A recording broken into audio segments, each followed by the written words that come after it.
If you're still trying to get rich, if you're still trying to build a brand by copying what other brands are doing, what other people were doing 5 years ago, listen, you are behind the power curve. I'm going to show you how I look at things, how I approach things, the mindset that you have to have in order to build a 7-figure brand.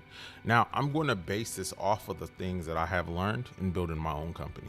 I'm going to base this off the things I've learned in doing over 7 figures in sales with my own cosmetic company. Now, I have built multiple cosmetic companies, luxury brands, everyday brands, regular people's brands, and I've built them for multiple people. And I have learned a lot of things along this journey. And one of the things that I learned is when you are chasing trends, when you are always following what other people are doing, you're always going to be behind the power curve.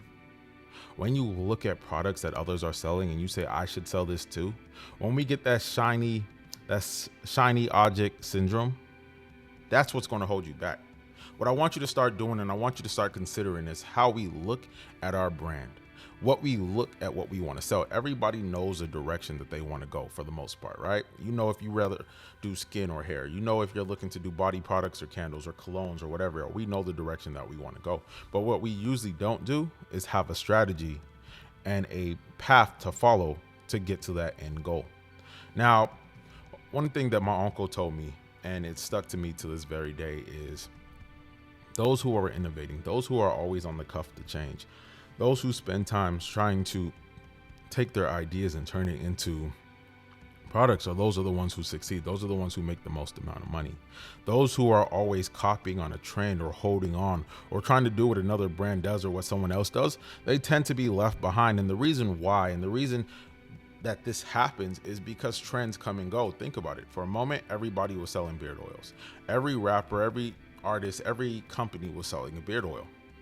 What happened to that? There are still beard oils on the market, and there's still companies making money with beard oils, but at the end of the day, we don't see that as much. There was a moment where everybody was selling oils with rose petals or calendula or lavender in it. What happened to those? There was a moment where everybody was selling, and everybody and their mama was selling yoni oils. And the truth is, we don't hear about that as much as we did, say, a year ago. Falling on and jumping on trends is an easy way to waste money. Now, could you make money with that? Can we take money? Yes, if we are early adopter. But the truth is, if you're looking for long-term growth and you're looking to really build a 7-figure brand, what you need to learn how to do and what you need to accept and realize is that we need to create our own products. We need to fill in a hole in the gap or a gap in the market. We need to look and see what is needed and step into that spot. Think about it like this. When they created the wheel hasn't changed much, right? The wheel is still a wheel. The wheel is still round. The wheel does not have nothing crazy to do. What we have done, though, is we've shined it up. We put chrome on it. We put we made it smaller. We put the spokes on it. We made it bigger. We put spinners and chrome and all these other stuff. We have made the wheel fancy. We have put different niches in it, and we've did all this other stuff. Now, what I want you to do is consider this in terms of the beauty industry. I want you to consider this in terms of the products that you're looking to create, in terms of the products that you want to bring to the market, in terms of all of that. Think about it like this. If I take a regular body butter, I can create a body butter. And what is a body butter? Recipe wise or ingredients wise, it's typically shea butter, mango butter, or cocoa or cocoa butter. It's typically our oils, sweet almond, grapeseed, argan, something like that, right? But what if we start looking at it in terms of a body butter and getting rid of ashy ankles and knees and stuff like that? And what if we looked at it in a different light in terms of making money? What if we said, instead of making this body butter with 3 different butters and some oils, what if we made an eczema cream, an eczema balm, something for psoriasis? And let's be realistic. If your typical body butter is shea butter, mango butter, cocoa butter, oils, what if we did shea butter, avocado butter, hemp butter, followed by oils? A simple idea shift, a simple twist, a simple way that we present our product to the market will make us a lot more money. With the body butter, we could sell an 8-ounce jar for $12, $16, $20, $24. Beyond that, it's a little outrageous. And that's for an 12-ounce jar. But let's look at it like this. With the eczema cream, the eczema balm, I can take that and I could sell it in 2 to 4 ounce containers. So I'm saving in terms of how much I'm putting out. But because this product solves the issue, because this product is innovative, I can make more money based off the same style of ingredients, based off the same layout. I can sell a 2 to 4 ounce eczema cream or balm for 16, 18, 20, 24, $30. And instead of giving out a 8 ounce container, I'm giving a 2 to 4 ounce container. What if we shifted how we looked at our products? What if we made a strawberry skin scrub or a strawberry scrub, something like this that I sell, a Samba scrub, but instead of making it all bright and colorful, what if we did something like this? What if we took it and said, listen, this is an amazing scrub for your body. It will have you feeling soft. It will have all that. But what if we took this and changed the way we approached it? What if we said, okay, I want this scrub to solve a problem. I want this scrub to do more. And we took our scrub, and instead of making a sugar scrub that you can use all across the body and soapy and colorful and pretty, we looked at it in this style. Let's create a product for strawberry skin.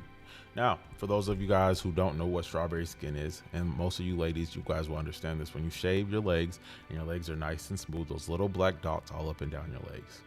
Nothing but a little bit of dirt or grime in the hair follicles or something like that, right? Nothing serious. I've never heard to this day, 36 years of life, a man say, bruh, I could not be with her. She had tiny black dots all across her legs. I've never once even heard a man mention it. But the truth is, this is something that women look at.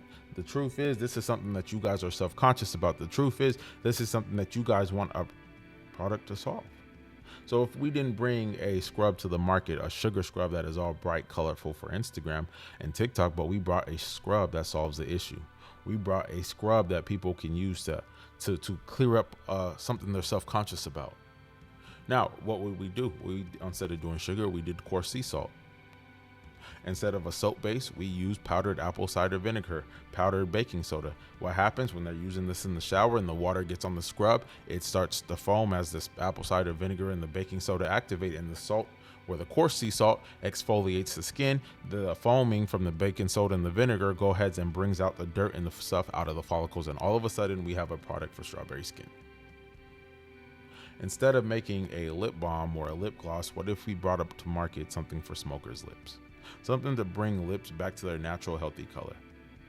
What I'm saying here and what I'm talking about is our ability to come up with products, our ability to come up with ideas, our ability to look and see what holes in the market, what gaps can we fill. We look at products and we look at what others are selling, and we figure because they're making money selling this, because they're doing this or this or that, we need to jump on that. But the truth is, we need to look and see what holes or gaps that they're not filling in and step into that gap, because now their customers will become our customers, because where they're not filling that gap, we will. And if you look and you approach your business with this strategy, you look and you approach your business with the mindset of, I need to solve a problem. I need to see what these 5 companies are doing and what they're not doing, and step into the areas that they're not doing. See, we automatically assume because a company is a company and a company is making money that they have it all figured out, when most of them are floundering, when most of them are trying to figure it out as they go. Very few companies, including the big major ones, have a real set strategy. Now, they might have an idea of the direction they're going.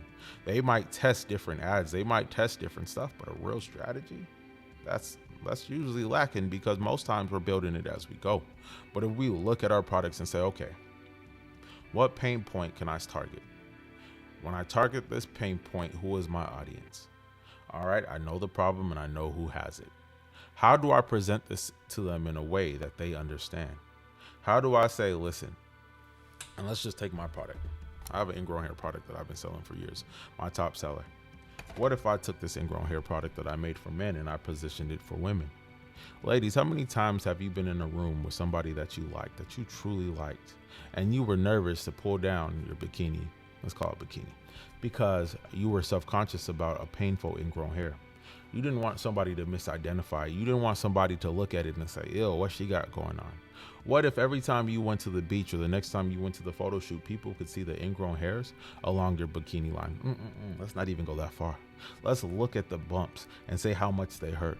How those infected little cysts with a hair trapped inside rubs against your clothes and your liners, and they cause discomfort and irritation. Gentlemen, how many times you went to the barbershop and left with ingrown hairs? How many times has your face been full of bumps and black marks, pus and oozing sores? How many times did the back of your neck just have a bunch of tiny bumps that you couldn't get rid of, that hurt every time the brush went over, every time you tied your do-rag on? These are pain points and I'm going to step on them. Matter of fact, I ain't going to step on them. I'm going to put my foot down on it and I'm going to hold it down. And I'm going to keep telling you why this product is going to make your life better. I'm going to keep telling you how this product can change your situation. I'm going to show you the pain that you feel. And then I'm going to present my product as a solution. See, we don't have to chase what other companies are doing. We don't have to chase trends. We don't have to say everybody's selling turmeric, let me go ahead and sell turmeric. We don't have to say, since everybody's selling a body scrub, let me sell a body scrub. Since everybody's making these bright, colorful lotions, let me go ahead and throw some mica powders into it and let me do all of this. No, what we need to do is change the way that we look at the product, and we need to present the solution. Now, I teach how to do all of this in my class. I show you step by step. I show you the different products and the different mindset shifts that you need to accomplish in order to go to that next level. So if you're looking to learn how to build a 7-figure business, if you're looking to see what gaps, what holes you can fill, I need you to click this link below and I need you to sign up, because you are missing out on a lot of opportunity. You're missing out on the ability to grow. You're missing out on the ability to shift the way you think, the ability to build a brand. We always think that building a brand is, let me just put this on, let me make a few Instagram posts or a TikTok post and I'm going to make it rain. It doesn't work like that. It doesn't move like that. But we have to change how we approach this. We need to change what we bring to the market, how we look, how we consider it. And once we start doing that, and once we start strategizing on the different ways that we can grow, the different opportunities that we can run, how we could position ourselves in the market to show that our products are worth money, how we can position ourselves in the market to show others that our products are going to change their life, that's when we really free ourselves. That's when we really make money. That's when we really go to that next level. See, we've been holding on for so long. We've been dragging our feet on so many different things that we're losing our ability to think freely. Think about this. And this is what I say. When we go on social media and we see everybody and their mama selling the same product, it automatically imprints on our brain that we need to sell this too. It automatically imprints on our brain that this must be a market that we need to get into because everybody else is making money. When the truth is, we need to differentiate ourselves from that market. If everybody is using yellow turmeric, why aren't we using black turmeric? Why aren't we using white turmeric? If everybody is putting rosemary in the hair growth oil, yeah, rosemary is amazing, but why aren't we using other herbs? Why aren't we getting fresh curry leaves? Why aren't we infusing black ginger? Why aren't we looking to see what bounty the ocean can provide and add that into our hair growth oil? Why are we following the trends set by other companies just because 5 people are doing this? Does that mean we need to step in line? Does that mean we need to follow what they need to do, or do we need to come up with our own path? Do we need to follow our own lane to walk in, our own mental shift, our own paradigm or paradox of what we need to do for our brand? There's a lot of things that we can do, and a lot of aspects and a lot of different angles, a lot of different ways that we can attack our ideas or our concepts for building brands. But if you never actually sat down and studied the other brands, if you only look to see what they do and want to copy, if we never sat down and said, listen, this is what they're doing, how can I improve on this? What can I bring to the market that's different than what's already out there? How can I approach this situation in a different light or in a different way to build my company? And we're behind the 8 ball. We're behind the power curve. We're going to struggle to make sales. And yeah, even a squirrel can catch a nut from time to time, right? So somebody's going to get lucky and somebody's going to do it. But if you actually approach this with a real mindset and a shift, do you understand how freeing that is? Do you understand how much easier it is for you to get sales? How sales will roll in and flow so much better. There's so many little ideas and concepts that really just take 5 minutes of sitting down and put an actual thought into it instead of just leaping at the first thing that catches our eye. And when you sit down and you put thought into this, when you sit down and you really hone in and focus on what you want and the direction you can go, a 7-figure brand ain't that far off. But if you continually chase what everybody else is doing, if you're continually playing second fiddle, marching to someone else's drum beat, playing catch up with those who are innovating, how far would you go? How far is your brand? What are you going to do? And I got to say this to myself.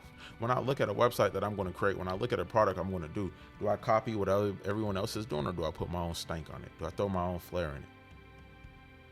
This is how we grow. This is how we climb. This is how we change. We digest all the knowledge, all the information that we can, and then we analyze it and we put our spin on it.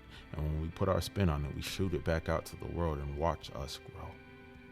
Listen, I want to help you build your brand. I want to help you go to the next level. I want to help you do so much more. I want you to click the link below. I want you to come to my next workshop and let me one-on-one help you build your brand, because I'm tired of seeing so many people struggle.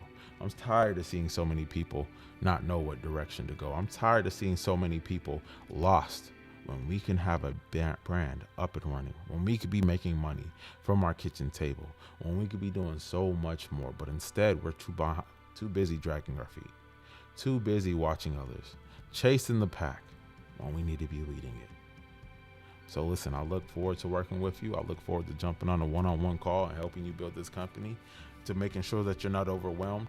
Listen, subscribe below, click the links, see what we have to offer, see how I can help you. Let's get you up and running. Let's go ahead and build something great. Let's go ahead and create that legacy that we've been needing for so long.